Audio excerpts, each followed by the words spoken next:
Կրկին սպանություն, կրկին բանակում։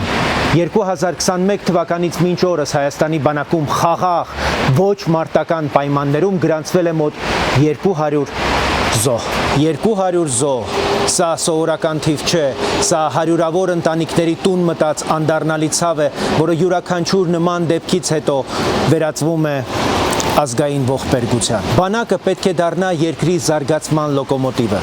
ամենաարտակարգ կրթության, կարգապահության, մասնագիտական եւ քաղաքացիական ձևավորման վայրը։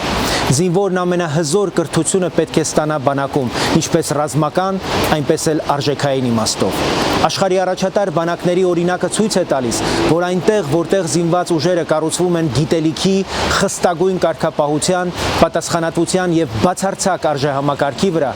բանակը դառնում է պետության անվտանգության, նրա տեխնոլոգիական, կրթական եւ ինստիտուցիոնալ զարգացման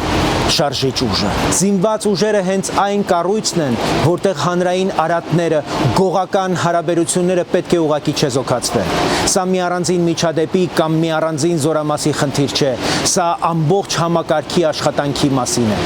Ամեն նման մի կորուստ, ամեն զինվորի մահ պետք է դառնա ահազանգ, անձնական եւ քաղաքական պատասխանատվության։ Երբ ասում ենք, որ բանակը պետք է լինի պետության զարգացման շարժիչը, դրա առաջին նախապայմանը զինվորի կյանքն է որպես բացարձակ արժեք։ Եթե բանակը չի կարողանում պաշտպանել սեփական զինվորի կյանքը խաղաղ պայմաններում, ապա չի կարող նաեւ պահանջել վստահություն ոչ ծնողից, ոչ հասարակությունից, ոչ էլ ապագա զինվորից։ Բանակում յուրաքանչյուր կորցրած կյանք մեր հավաքական ձախողումն է։ Պահանջենք անվտանգ բանակ, արժանապատիվ զինվորական ծառայություն եւ պատասխանատու պետություն։